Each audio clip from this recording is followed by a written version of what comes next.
Hello there, everybody! Welcome back to Let's Play Great Ace Attorney 2 Resolve! In our last episode, we met with Lord Van Zeeks, who seems to be very well, and as an apprentice. Seems familiar. And we also met our client right here, Albert Harebrain. Yeah, instantaneous kinesis. Let's go with this. So in short, there was a terrible accident at the Great Exhibition showground yesterday. Yes! Or rather, no. The devil's in the details, strictly speaking. There was a terrible explosion. Sounds the same to me. You were demonstrating super high voltage instantaneous kinesis, weren't you? How fascinating. Humans, like all matter, are made up of particles that are held together by electrical bonds. So it must be possible, using a sufficiently high voltage, to break those bonds and beam the particles through space. Well, you'd think that, except it would take a really high voltage and a long frickin' time to send someone somewhere.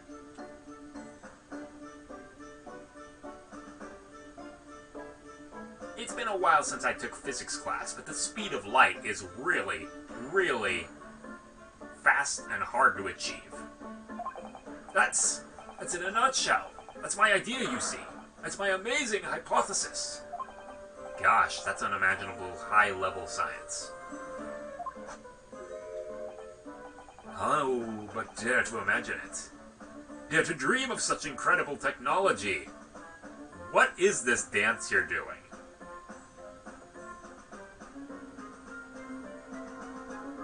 This is almost as bad as Shakespeare's stuff.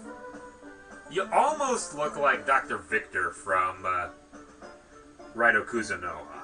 The only difference, the good doc does not have that hair.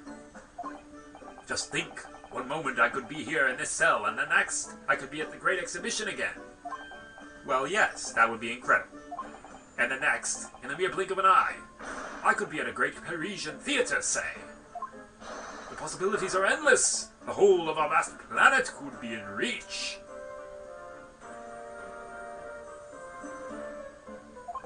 So no more hiding in wardrobes on rocky seas for 50 days? I don't really see it like that. What do you mean, Iris? Well, if you could travel anywhere in the world instantly, the planet wouldn't really seem vast anymore, would it? It would feel more like it had shrunk. My word, that's exactly right. What are the implications? What does this mean? Stop chewing your nails. That's a dirty habit. I know from experience. It took me a full year to stop that. And my hands are thanking me ever since. Oops, that got Professor Bunnybrain really worried by the look of it.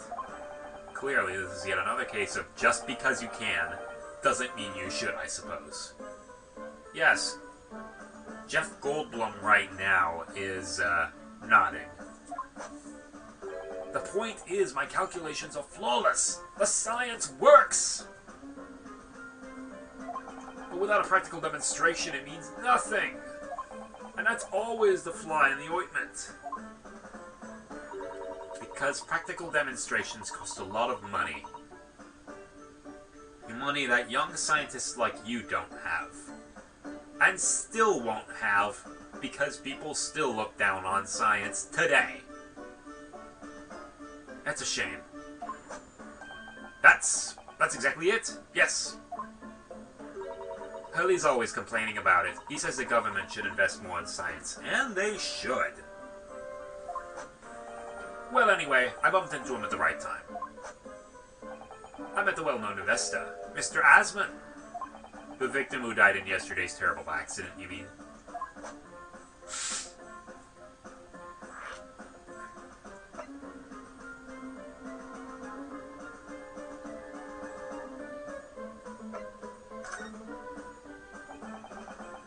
The full name of the man who died in yesterday's accident was Mr. Odie Asman.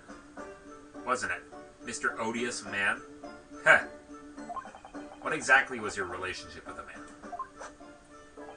He first visited me in a laboratory in Germany a year ago now. He said he wanted to invest in my immaculate hypothesis. I thanked my lucky stars. I see. So you hadn't really known each other until then. Money for scientific research. I'm so envious. As far as I was concerned, the man was an angel. Oh, really? An archangel even. Ooh, that's getting really pushing it right there. He was prepared to fund a practical demonstration of my hypothesis for presentation at the great exhibition. And if that went well, I could expect additional financial support for my research from the British government. Mr. Asman provided me with money and an exceptional engineer. He produced a machine to my precise specifications. But then your dreams were blown to dust in one enormous explosion. As you can see, I owed everything to Mr. Asman. I would never, ever have thought of taking the man's life. Well, he seems genuine enough. I don't think he's lying. It's a shame we don't have our Magatama. That's not until much later. Alright, the Reaper's varsity years. I understand Lord Van Zeeks is a friend of yours from university days. Yes, that's right. He was studying law while I was studying science. What was he like back then? Good question. Unassuming, gentlemanly, all-round nice fellow, really.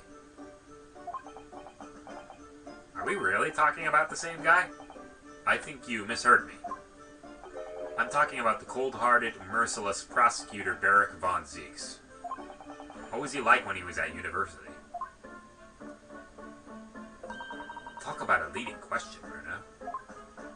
As I said, an unassuming and extremely pleasant gentleman.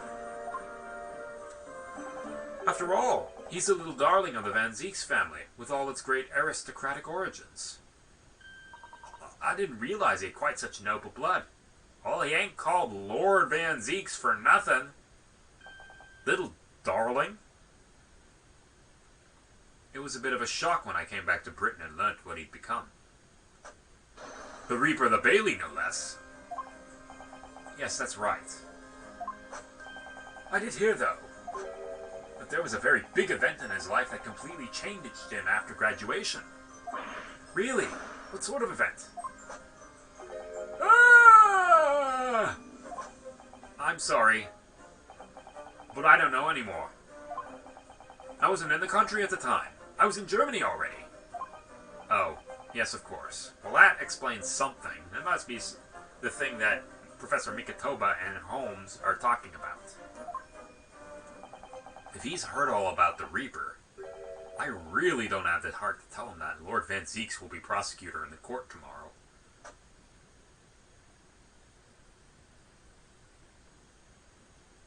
So, Professor, let me just make absolutely sure I've understood you properly. The huge explosion that occurred yesterday was an accident, you're saying. You had no intent to harm the victim, who is in fact the sole investor in your work.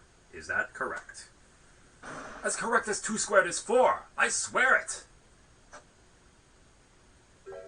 Yes, it's true that the man perished in a machine of my invention. So I know that I'm far from blameless in all this. But still, I would never use my discoveries, my inventions, to take a person's life. Not in a centillion years. I'm a man of science. It's all I know. You have to forgive me, please. You have to believe me, please. Do you believe me? Do you believe in my hypothesis? Science is the pursuit of truth, you know. I've always believed that. All my life. I'm afraid I don't know much about science, or your theories. But I do believe you, and I will fight to prove your innocence with all my might. I'm a man of the law. It's all I know. You have to believe me. Please! When I went to live in Germany after I graduated, I learned something very important. Nationality, class, lineage. None of that matters. As long as you try your hardest, you can achieve anything. Thank you for that, Professor. And thank you in advance for defending me tomorrow in court. Alright, Runo. It's time. Time to visit the Great Exhibition. Sorry. Well, that's where the incident happened, isn't it? Yes, I suppose that's true. Time to investigate at last. Alrighty.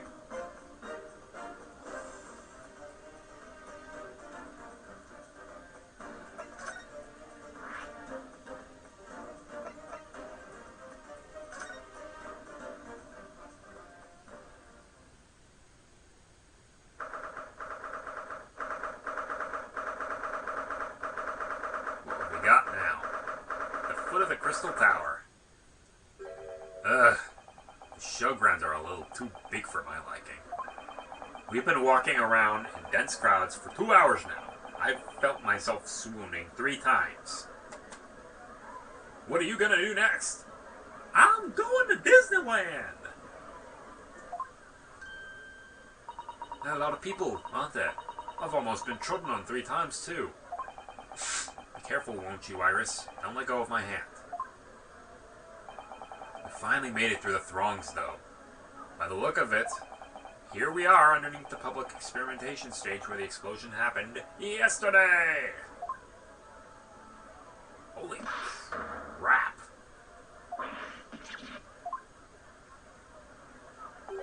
What's that? I can hear voices from up on the stage. It sounds like an argument.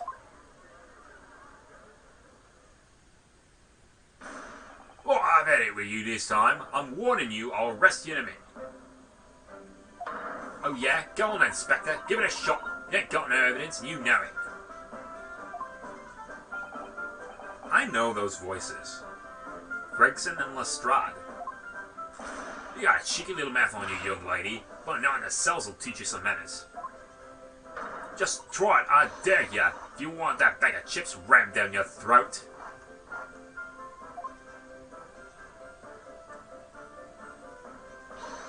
Yoo-hoo! Gregsy! What are you doing up there?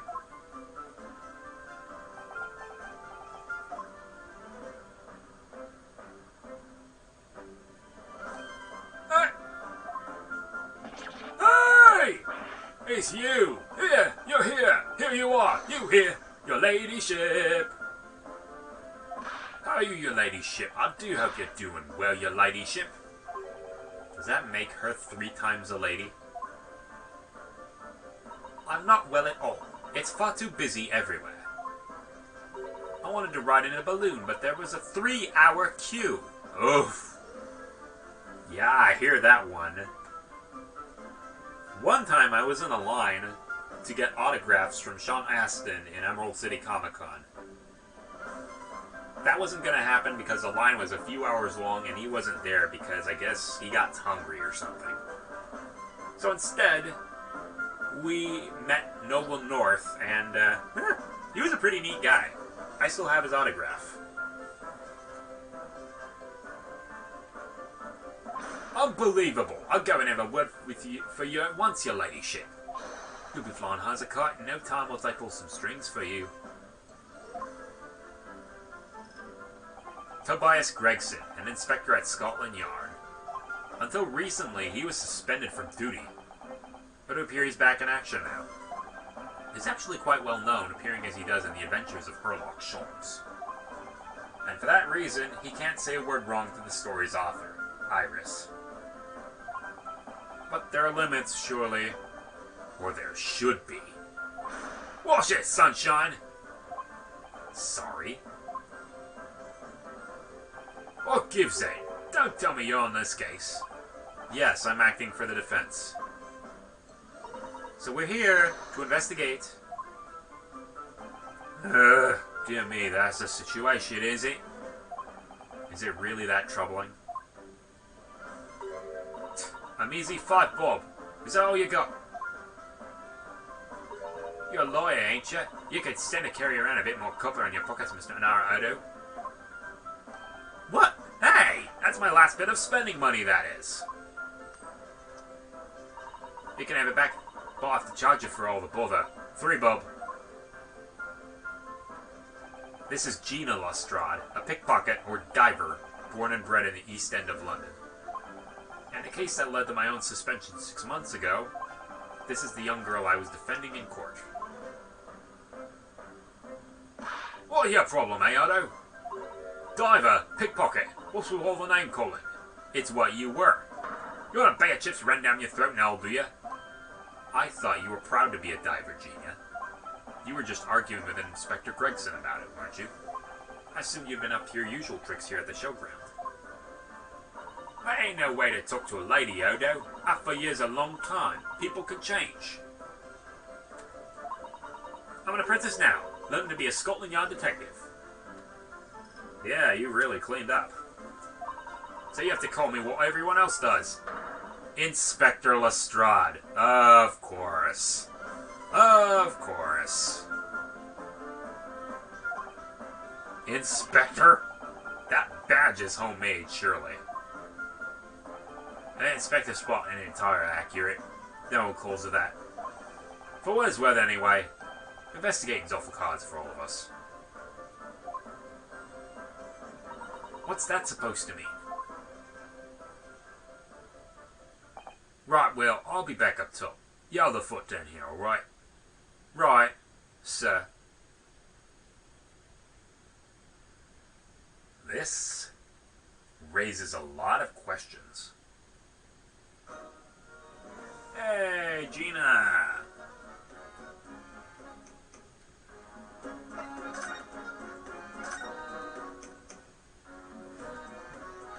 It was 8 months ago now that I first encountered Gina, in connection with a case I was working on.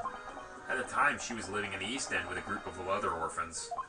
She helped all of them survive their pickpocketing, but then she got embroiled in a murder. I had a lot of time to think in prison. I realized I couldn't go on like I was. The diamond weren't working out. Oh, I'm so pleased to hear it, Ginny. Well done. So you went from being a pickpocket to a detective. You got it. Good, Nick. Inspector Lestrade. Sounds like something out of a book, eh? You don't say. Maybe something out of a little thing called Sherlock Holmes. Talk about a sea change. And then there's Iris's old man to think about. Iris's father, you mean? Yeah, I promised her, didn't I? I said I'd get all the police forces around the world to pull out all the stops looking for him. Just a small promise then. Nothing serious. Oh, Ginny, you're so sweet. So anyway, that's how I had a go at the test for Scotland Yard. Oh, the trouble is I don't read so well, do I? Just a small problem. Nothing serious. And that's when Hurley approached Gregson and asked for help. So the inspector said he'd take full responsibility for Ginny and made her a sort of apprentice. That was very magnanimous of Inspector Gregson, and brave. Well, you know Hurley. He enjoys finding ways to make people do what he wants. The great detective likes digging for dirt, in other words. So, the long and short of it is, if you got questions about the case, you can ask Inspector Lestrade. Right then, Inspector. Actually, there's still a big mystery surrounding Gina, isn't there? Oh, what, Bruno, what? Well, 6 months ago, Gina was the defense in a trial prosecuted by the Reaper. A trial in which she was found not guilty, and yet here she is, still. Come on, you're still not on about that, are you? The Legend of the Reaper, whatever it's called. Cool, you don't have worry, Aldo. I didn't half worry. There probably wouldn't be a whole lot of you left. It's good she's a lot smilier. And like I told you before, innit? The Reaper's kinda like him upstairs, so he knows what I'm like on the inside. But I ain't really done nothing wrong. Nothing wrong might be stretching a point. What about Mr. Natsume in Japan? He's perfectly fine, isn't he? Well, that's true. Perhaps the Reaper is more discerning than I thought. Exactly! So I'm worried. I'm totally fine. Okay then. Huh, it was out of this world, it was. That brainy bloke put a bunch of levers on his machine, and suddenly it started billowing smoke. Then it just went pop. I ain't seen a better experiment here yet. Sorry, you mean you saw it, Ginny? with your own eyes. Yeah, of course. The boss is in charge here, ain't he? Of keeping everything running smooth, I mean. The boss being Inspector Gregson, of course. Yeah, it's gonna take some getting used to. So all I have to say is that I'm on duty and I can do whatever I want to. Get this, I was up in one of them flying balloons when it happened, watching it from above. You're so lucky, Ginny. Maybe I should join Scotland Yard too. Yeah, do it. You know how to put the boss in his place already, right, Iris? You'd have no trouble at all. And it's settled. When do I start? No, you can't join Scotland Yard, Iris. We'll see. Anyway, what I don't understand is this. The machine exploded so spectacularly. How could Professor Bunnybrain still be claiming that his experiment was a success? Oh, right. Well, it was a success, in a way. It was. How could it have been?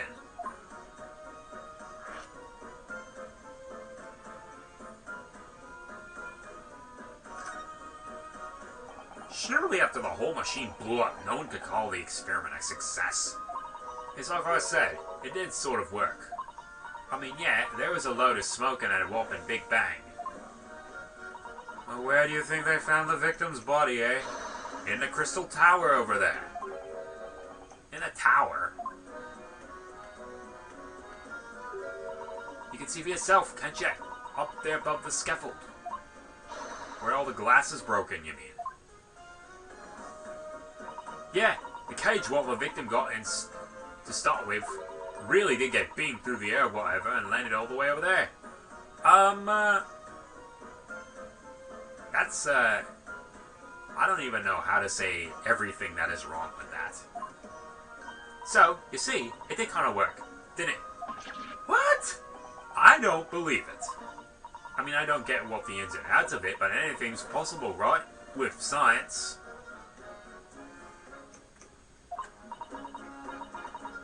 Oh, I'll tell you what, you can have this. It's a plan of the experiment they drew up at the yard. Are you sure?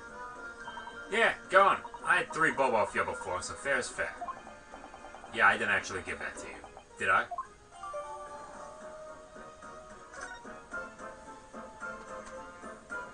Alrighty.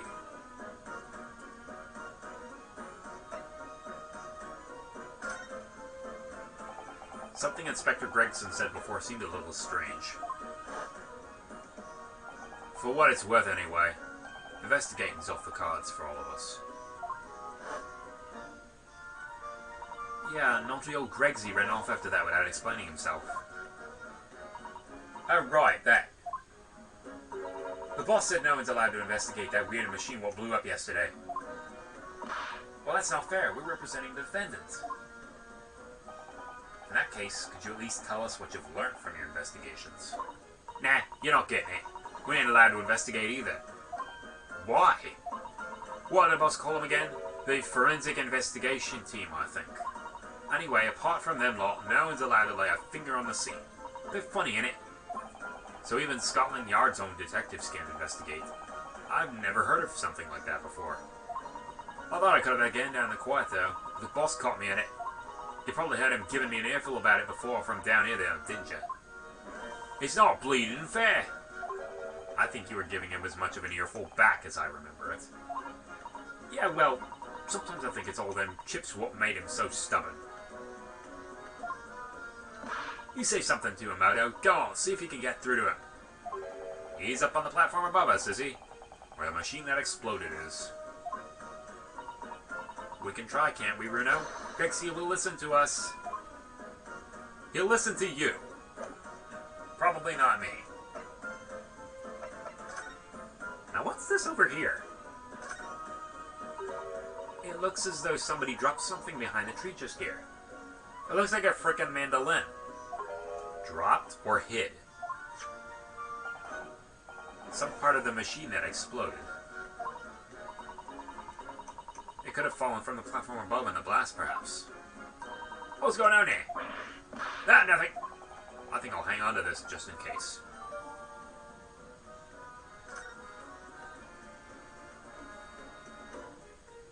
Alrighty.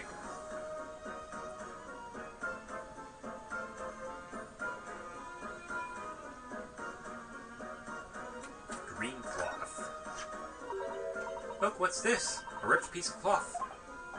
It's not like any fabric I've ever seen before. It's very thick and stiff. Looks extremely durable. It's canvas, I think. Some sort of rubber backing.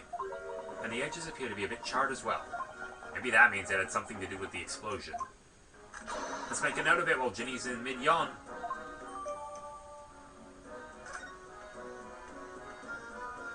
Alrighty, is that it?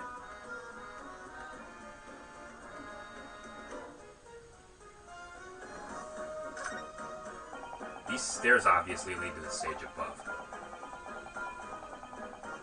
Blah, blah, blah.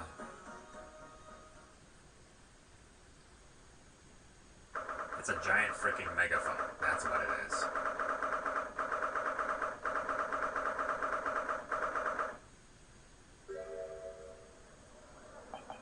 So that's it. A machine that blew up. Oh, it must have been a magnificent explosion. I've seen my fair share. Michael Bay is certainly figuring that out. To replicate it again and again. You've seen things like this before, you mean? Of course, Hurley's always doing experiments that end with a bang. In fact, in his own words, explosions are the very essence of chemistry.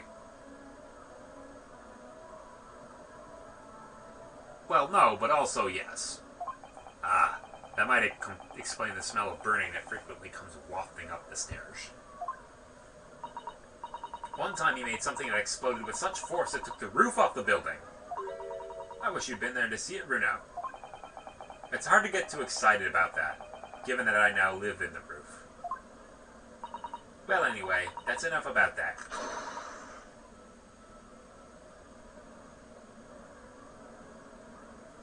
Time to investigate.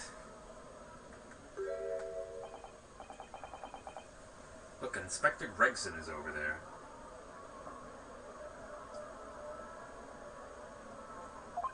He seems to be deep in thought about something, whilst eyeing up that machine carefully.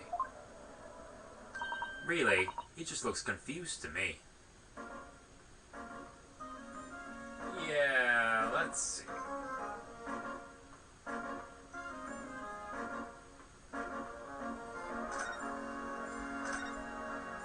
It ripped itself apart magnificently, didn't it? Magnificently and mercilessly. So someone stands in the middle of the machine to be disassembled and then beamed through the air. Beamed. Not blasted. That's the point. Yeah, that part's crucial. Is something like that even possible, though, Iris? Oh, Bruno, I'm just a child. How should I know? You really walked into that one. A child when it suits you, you mean? From what I can tell, I think if you were to pull this lever here... Stop! Don't touch that! Haha, that was practically instantaneous kinesis the way you flew over just now, Gregsy. Please, your ladyship, I didn't mean to startle you, but I can't let you touch anything up here. So sorry, you can have some of my latest special blend to make up for it.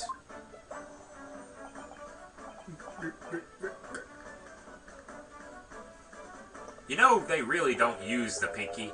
Wonderful. The stuff really is wonderful.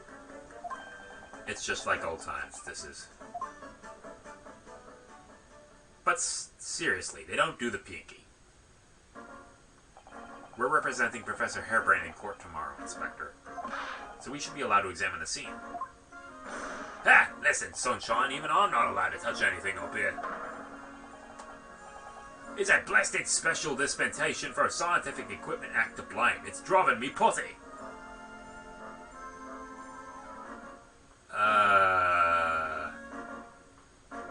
I don't even know how to react to that line. Oh yes, that special dispensation. More red tape's all we need. I don't know what the government thinks it's playing at sometimes. But we're allowed to just look, aren't we? Surely that's alright, isn't it, Gregsy? Someone's in a rock and a hard place. Of course, your ladyship. Anything to say, your ladyship, but please don't get your dainty hands dirty, will you? Don't worry. We wouldn't dream of touching anything, would we, Runo? She really knows how to get what she wants. Alrighty. For that, we will cut it here and go into the next episode. See you guys next time.